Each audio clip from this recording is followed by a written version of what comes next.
RCN. Le son de la différence.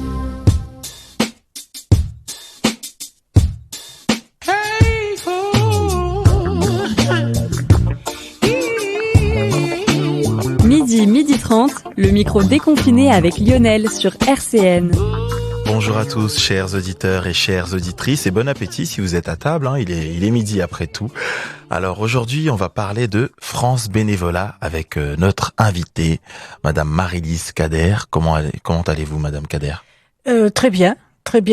On essaie d'avancer malgré la situation parfois difficile, mais on fait face. Alors, je vais vous laisser vous présenter votre fonction, ce que vous faites, et je vais vous laisser présenter aussi France Bénévolat. Voilà.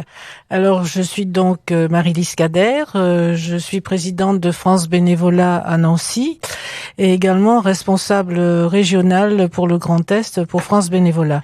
France Bénévolat est une association nationale qui est donc répartie sur l'ensemble du territoire avec en principe un centre important dans chaque département et des antennes, ce qui fait qu'il y a environ 250 points de France Bénévolat répartis en France. Alors, en quoi le bénévolat aujourd'hui peut-il servir l'intérêt général ? On se rend compte de plus en plus, étant donné la situation, effectivement, que le bénévolat a un rôle important. Mais c'est un bénévolat qui a évolué dans le temps. Il a existé depuis déjà longtemps, peut-être sous une autre forme, mais au fil des années et en fonction des besoins de la société, ce bénévolat a évolué. Des associations se sont constituées, ont eu besoin de personnes pour les aider ou les accompagner. Et également des personnes qui se sont trouvées disponibles de par leur situation et qui avaient envie de faire quelque chose vis-à-vis de la société. Donc France Bénévolat est ce lien ce fil conducteur, si vous voulez, entre des associations qui sont de tous ordres, on pourra en reparler, qui cherchent des bénévoles et des personnes qui veulent faire du bénévolat. Voilà. Alors, quel type d'association vous aidez ou vous sollicitez chez France Bénévolat? Les associations qui viennent nous voir sont de tous ordres. Cela peut être par exemple des associations qui s'occupent plus particulièrement des personnes âgées. Je pense par exemple aux Petits Frères des Pauvres qui ont des missions un petit peu particulières.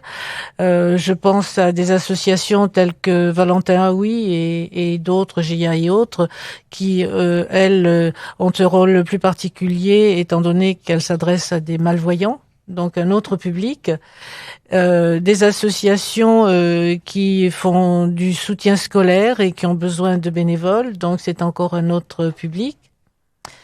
Et puis, si on peut le rattacher peut-être au soutien scolaire qui n'en est pas, mais en ce qui concerne les étudiants, qui ont besoin également de faire du bénévolat dans leur cursus et qui viennent nous voir. Donc là, on essaie de trouver aussi des missions qui sont différentes, étant donné que leur temps disponible est plus court. Donc on essaie de trouver des missions plus courtes. Voilà. Je pense, vous voyez, tout type d'association finalement, toute personne, toute association qui a un besoin. Je pense à la banque alimentaire qui a grand besoin de bénévoles. Bon, on envoie beaucoup de personnes qui vont là-bas, suivant leur disponibilité aussi et suivant leurs souhaits. On essaie de mettre, en adéquation les personnes qui ont une profession un petit peu particulière et qui disent moi je veux m'occuper par exemple de la comptabilité dans une association, donc on le dirigera vers cette association tout en pouvant faire autre chose. On essaie de façon à ce que chaque personne qui fait du bénévolat se sente bien. Le bénévolat est un acte gratuit, mais il faut qu'il apporte un bénéfice personnel aussi, qu'on se sente bien. Voilà. Qu'on rend service à la société, on rend un service à la société, et en même temps, on se fait un petit plaisir. Alors, pour nos auditeurs, quelles sont les formes de valorisation personnelle qu'on peut ressentir lorsqu'on fait du bénévolat ? Écoutez, déjà, ce qui est important, ça aide aussi parfois de sortir de son isolement. suivant la situation que l'on a, on peut sortir ça permet de sortir de son isolement. Ce qui est important aussi, je pense, dans le cadre des personnes qui arrivent à la retraite. Ce n'est pas un retrait du lien de la vie sociale, c'est ce qu'on dit toujours. Au contraire, c'est une autre page qui se tourne, dans laquelle on pourra écrire un autre type de vie, un autre style de vie, tout en mettant, ses capacités en les valorisant, mais aussi en aidant les personnes vers qui on aura. Je pense par exemple au tutorat. Dans certaines associations, il y a des personnes bénévoles. Je pense aux missions locales par exemple. Pour les jeunes, on essaie de trouver des tuteurs. Vous voyez, donc en adéquation toujours avec leurs compétences, leurs capacités et leurs besoins. Donc c'est pour ça c'est tout type d'association. Oui, c'est difficile de dire telle ou telle association. Ça peut être une association culturelle pour les malvoyants. Je pense au GIA, les personnes qui n'y voient pas mais qui cherchent à avoir des connaissances plus particulières dans la culture. Donc ce sera différent de l'autre association qui sport pour tous, qui est pour les malvoyants mais qui ont besoin de faire du sport. Donc vous voyez, ce sont deux associations à vocation vers des malvoyants mais avec des orientations tout à fait différentes. Donc c'est difficile de dire. C'est pour ça que lorsque France Bénévolat reçoit pendant ses permanences des personnes qui veulent faire du bénévolat, on demande toujours, on les prévient qu'il y a un entretien assez important de façon à ce que on connaisse bien la personne, qu'on essaye de la diriger vers ce qui lui convient, et aussi en la mettant en confiance avec nous et en confiance vers l'association vers laquelle on l'adressera. Quels sont les critères que vous recherchez en général chez les bénévoles, même si bien entendu cela dépend du type de structure dans lesquelles ils vont atterrir, mais est-ce qu'il y a un tronc commun dans la motivation, dans les compétences qu'on cherche chez les bénévoles? Cette motivation, c'est ce qui les a amenés vers nous, c'est ce besoin d'aller vers les autres, de se rendre utile. Et je pense que dans la situation que nous vivons actuellement depuis plus d'un an, on a vu un grand nombre de personnes qui voulaient faire du bénévolat, qu'il était difficile d'orienter dans certains domaines parce que les associations étaient fermées. Donc pas de contact d'une part, et puis d'autre part les besoins, malgré leur bonne volonté, leurs compétences ne pouvaient peut-être pas toujours dans certains cas répondre aux besoins du moment. Je parle de cette période que nous traversons, voilà. Autrement, en dehors de ça, ce que je vous disais, on essaie toujours de trouver la bonne voie pour les diriger, de façon à ce que le bénévolat étant un acte gratuit, il faut que ce soit un acte qui soit bénéfique pour tout le monde. Voilà. Alors, bénéfique pour tout le monde. Spontané. Alors, restez bien avec nous, chers auditeurs, parce on va développer sur les aspects bénéfiques du bénévolat. Et juste avant, on s'écoute Audace avec le morceau Stay With Me sur RCN 90.7.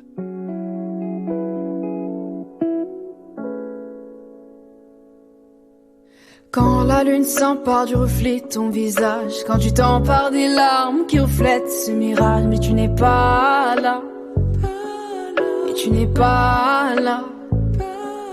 Quand j'efface mes blessures, quand la pluie tombe, quand j'étais pas trop sûre de ne plus être sombre, tu n'étais pas là, tu n'étais pas là.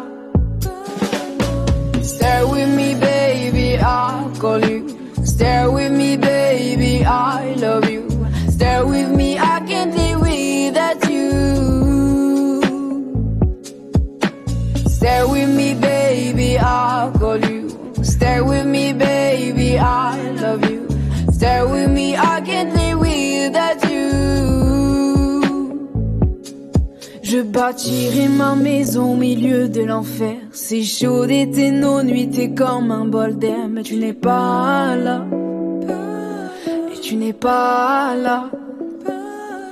On tirait dessus comme si elle était éternelle. Finie en cendres, elle brûlait doucement dans le ciel. Mais elle n'est plus là, elle ne veut plus là.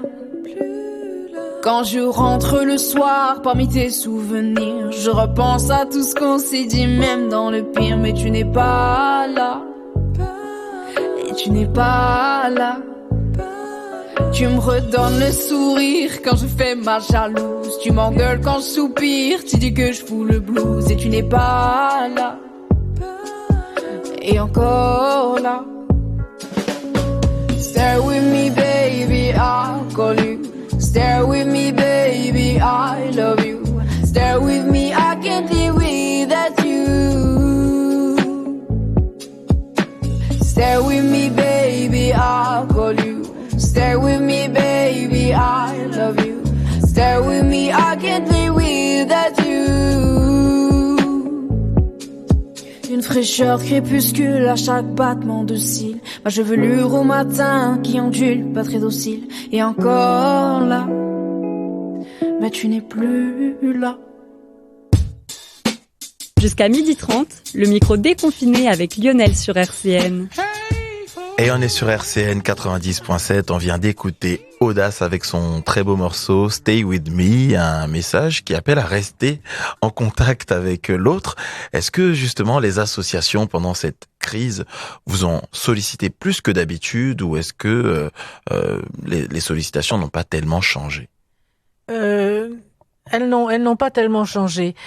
Je pense qu'il y a peut-être de la part de certaines personnes une sorte de crainte en ne pouvant pas s'engager.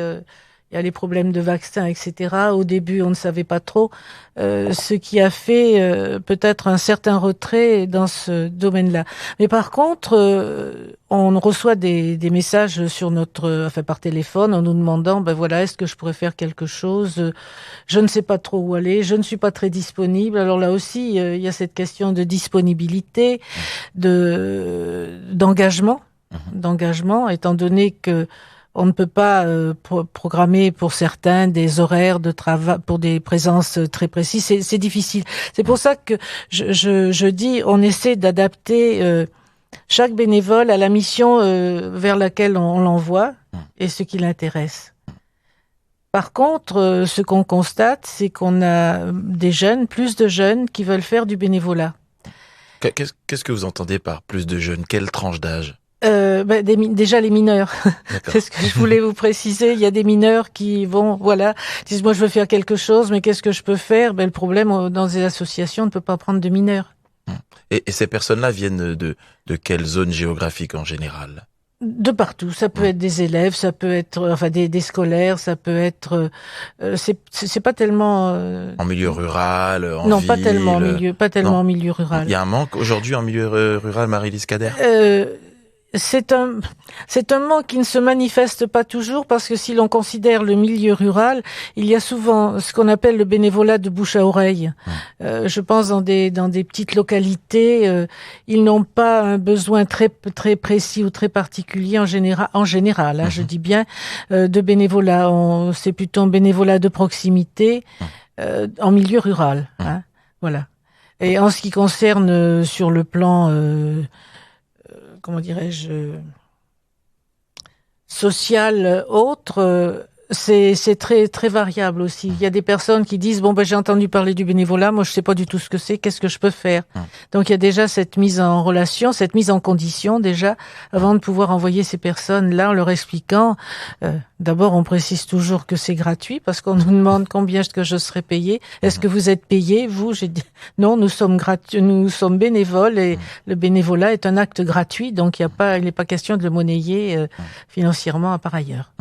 Donc la valorisation est plus humaine. Alors voilà, cette valorisation, alors à ce moment-là, elle se manifestera peut-être dans ce document que nous appelons le passeport bénévole, dans lequel chaque personne qui fait du bénévolat dans une association peut faire valoriser son temps de bénévolat déjà par l'association dans laquelle il est. Il peut aller dans plusieurs associations et pendant un certain temps, il n'y a pas de date fixe, butoir. Et en même temps, certifié par France Bénévolat qui a édité et qui est propriétaire d'ailleurs de ce document. Ce beau document que je montre à la caméra. Bénévole. Voilà. Alors donc il est écrit d'écrire précisément chacune des missions réalisées bénévolement, faire attester par chacune des associations bénéficiaires de la qualité de la mission réalisée. Donc derrière il y a aussi une valorisation en termes de compétences, en termes d'acquis sur le terrain. Voilà. Les personnes qui veulent se développer, par exemple, dans un domaine peuvent se proposer dans une association, et cette association, en échange de ce service rendu bénévolement, va apporter aux personnes aussi un savoir-faire. Voilà, tout à fait, tout à fait. Qui peut être valorisé plus tard sur le marché du travail, par exemple. Voilà, tout à fait. C'est pour ça on a d'ailleurs un partenariat avec l'émission locale, enfin la mission nationale et la mission locale à Nancy, où nous faisons des interventions justement auprès des jeunes pour leur expliquer l'importance du bénévolat, ce que ça peut leur apporter dans leur CV, en disant d'accord, je suis sans travail, mais j'ai envie de faire quelque chose de mon temps, de ma vie, et voilà donc ce que j'ai fait et ce que je fais dans le bénévolat. Et c'est important parce que au cours d'une intervention il y a quelques années, enfin c'était à Strasbourg, j'avais présenté le bénévolat et j'avais demandé à l'issue est-ce qu'il y a des personnes qui connaissent le passeport bénévole et qui ont fait du bénévolat. Et une personne s'est levée dans la salle, il y avait 5 personnes qui se proposaient dans mon poste, et c'est moi qui ai été retenue justement parce que j'avais fait du bénévolat. Donc c'est un exemple peut-être un petit peu bénin, mais qui est important pour dire quand même ce que l'on peut faire et ce que cela peut apporter. Et sur le marché du travail, comment on peut aujourd'hui essayer de convaincre les entreprises qu'une personne qui a fait du bénévolat peut avoir les compétences réelles sur le terrain? Comment vous pouvez essayer de faire cette connexion-là? Déjà, on a de bonnes relations, je dirais professionnelles entre guillemets, avec les DRH dans les sociétés, pour leur parler justement de ce que fait de ce que peut apporter le bénévolat. Donc ça nous permet de faire une présentation du bénévolat là et d'éveiller peut-être des vocations parmi les personnes qui sont là, ce qui fait qu'il y a ce qu'on appelle le bénévolat de compétences, des personnes qui sont professionnelles et dans l'association, dans la société, et que cette société met à disposition 2 ou 3 personnes qui veulent faire du bénévolat, les mettre à disposition de France Bénévolat. C'est comme ça qu'au siège à Paris, il y a 3 personnes qui émanent de 3 sociétés différentes et qui sont là dans ce bénévolat de compétences. Donc, vous voyez, c'est important d'avoir de bonnes relations et je pense que le fait de nous solliciter, on va vers elles, d'accord, mais des sociétés qui viennent nous voir en nous disant, voilà, est-ce qu'on pourrait faire, est-ce qu'on veut faire un forum, par exemple, est-ce que vous pouvez intervenir, c'est une façon pour nous de mettre le pied à l'étrier. À partir du moment où on est dans le forum, on se dit, ils nous connaissent et ils nous relancent, ils nous solliciteront après. Alors Marie-Lise Cader, on va faire une petite pause musicale avec Féfé qui nous propose son morceau Dans ma rue sur RCN 90.7. Le micro déconfiné avec Lionel sur RCN. On est sur RCN 90.7 avec Marie-Lise Cader, donc présidente de France Bénévolat. On vient d'écouter Féfé et son morceau Dans ma rue. Marie-Lise Cader, est-ce qu'on pourrait faire un point sur le bénévolat en Lorraine? Qu'est-ce qui s'est passé pendant cette période de crise? Alors, en ce qui concerne les différents centres de France Bénévolat, puisque vous parlez de la Lorraine, il y a donc, la Lorraine et l'Alsace, puisque nous sommes Alsace-Lorraine, il y a Strasbourg, il y a Épinal, il y a Sarrebourg et il y a Nancy. Si je cite les 4, c'est parce que chacun ont vécu et vivent différemment. Nous avons la chance de pouvoir garder notre local, d'être indépendant, c'est-à-dire que nous avons repris quand même 2 fois par semaine les permanences pour gérer le courant, si vous voulez, et puis éventuellement pour peut-être répondre à certaines demandes.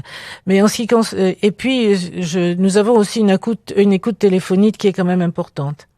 On essaie de maintenir le lien, si vous voulez, de façon à ce que les personnes ne se sentent pas découragées si éventuellement elles nous font une demande pour des bénévolats, demande à laquelle on ne peut pas répondre. On enregistre quand même, on la garde en disant ce n'est que partie remise. Quand la situation sera redevenue plus normale, si vous êtes toujours partante, on pourra refaire un petit peu de chemin ensemble et voir ce que l'on peut faire. C'était un peu le cas, par exemple, pour les associations qui ont fermé pendant le confinement. Voilà, par exemple, je pense à Strasbourg qui est logé dans la maison des associations. C'est fermé, donc ils ne peuvent pas, Épinal, elle triche un petit peu parce que c'est un local qui appartient à la municipalité mais qui est annexe à une autre maison, donc elle répond là là de façon à répondre aux demandes là aussi qui sont quand même assez importantes et qui sont différentes sur Épinal. Sarrebourg, c'est encore autre chose, c'est fermé, voilà. Et puis nous essayons de travailler de cette façon-là. On travaille aussi un petit peu en visioconférence. Et en ce qui me concerne, moi, sur le plan régional et sur le plan national, on travaille aussi beaucoup par Zoom. Ainsi, cette semaine, j'ai encore une réunion avec un délégué régional d'une autre région, justement, en Zoom, pour pouvoir voir comment nous pouvons travailler ensemble sur le local, déjà, de façon à ne pas décourager, si vous voulez, les bonnes volontés. C'est ça qui est important, parce qu'on a vu un tel regain, si vous voulez, de bénévolat là pendant ces périodes, et qu'on ne voudrait pas décevoir ces personnes qui se sont beaucoup investies pour faire quelque chose ou qui ont un grand désir. C'est pour ça que je dis, on essaie de répertorier et puis d'enregistrer les personnes qui nous ont fait des demandes de façon à ce qu'elles ne soient pas, comment dirais-je, s'en sentent pas lésées voilà, ou c'est ça. oubliées. Voilà, parce qu'il y a quand même beaucoup à faire dans le bénévolat partout. Alors, est-ce que cette période de confinement a freiné l'engagement des personnes dans le bénévolat? Est-ce qu'il y a eu un impact sur le nombre de personnes qui veulent faire du bénévolat?